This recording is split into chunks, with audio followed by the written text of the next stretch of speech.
If I open my CSS folder and we go to style.css, there is something called margins that allow us to add some spacing. So let's imagine within our H1 element, I want to provide some margin left. Now I could add it right here and that would be fine. And you know what? Some developers do prefer that. In my case, I've found that it's not best for me. I prefer to have each property on its own line. It's easier for my eyes to absorb, but you can decide for yourself. Anyhow, so let's say I want to provide some margin left. And let's say we want to do 50, and there's a unit of measurement that's very common for websites, and that's called pixels. You will quickly become acquainted with them, but there are some other options as well, such as percentages and ems. For now, we will stick with pixels. Notice again, my property name is margin left, then a colon, then the value is 50 px, and then we end it with a semicolon. Let's come back and load the page. And now can you see that we've added some spacing? We've added a bit of margin on the left side of the heading 1 tag. But now, if we want some room all around, notice this right here is up against the edge. It sounds like we need to add some to that as well. Let's come back to HTML. And it seems that with the paragraph tag, we should add the same thing.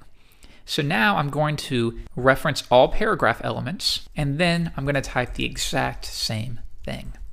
Now if we load the page, this one is working, but again, the image element isn't working either. And this is starting to get really sloppy once again. How can we clean this up? Well, there's a couple options. One, we can simply group these together. So notice how the H1 is referencing it and the P is referencing it. We can specify multiple elements by using a comma within our selector.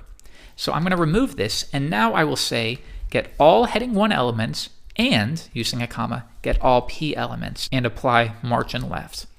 If I load the page, we're getting the exact same effect, but we've cleaned it up a good bit. Still though, if we want to do the same thing for the image, we'd have to do comma image, reload the page, and now that's working. But we have another problem. We would have to do this for every single element on the page, and when we are referencing it like so, what if you have an image later in your document that you don't want to receive all of this margin? This is a bad practice. Instead, it's customary to wrap related material within something called a div, or there are other choices as well. In this case, we will use a div. Wrap everything we want to include within a div, and then I will indent it. So I want you to think of divs as a way to position your content. They do not describe your content. They do not style your content. They simply allow you to position it much more efficiently. I'll explain this a little bit more shortly, but now let's come back and say div. Reload the page, and notice we're getting the exact same effect, and that's because rather than being manual and saying get the H1, then get the paragraph, then get the element, we're saying get this entire bucket, get this entire container, and provide some spacing around it. And that's how I want you to think of divs, as buckets. When you wrap elements, any number of elements within a div or a bucket, you're saying, I'm going to put all of this stuff within this bucket. That way I can easily move it around when I need to, and I don't have to pick up each element or each toy or each item one at a time. I just pick up the bucket and move it around or position it however I need to. This is the only purpose of a div, to assist you with positioning or styling your content. Again, it has no semantic value. It has no specific stylistic value. It's just a bucket, but you'll find you'll use it quite a bit.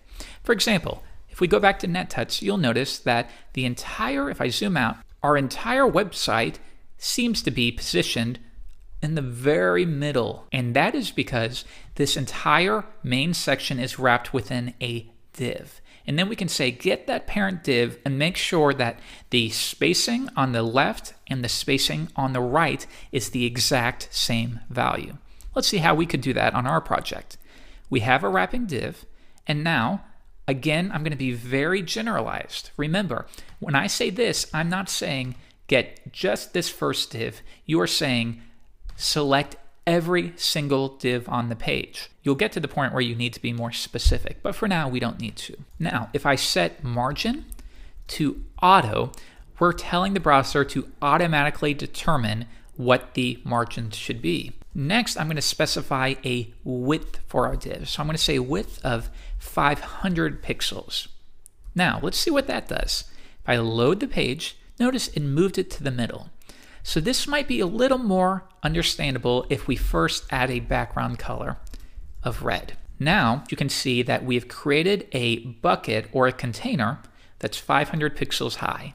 The height, because it has not been explicitly stated here, will be determined by the height of all of the content within the bucket. Now, when we add margin, auto, we are saying, I want you to make the margin left and the margin right of this div identical, the exact same width.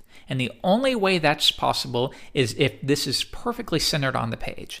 That way, the spacing on the left will be 400 pixels or so, and the spacing on the right will have to be the exact same value. I'll refresh, and now we are getting the same effect, and this is something you'll do quite often when building maybe your first website, is you will create a wrapping container, and then you will center it on the page. So already, we're getting the glimpse of how you would build an actual website. Good job. Once again though, within this div, we had a new section, and we'll give this a heading to My New Section. Remember, you would only wrap this new section within a div if you had a reason to. Just don't do it by default, always adding divs. This is what's known as divitis. Too many divs when you don't need to. We're going to accept that we need it for this case. Well, now watch what happens. Refresh, and now we are styling every div. You can see this more clearly if I were to say text align, get the text and align it to the center.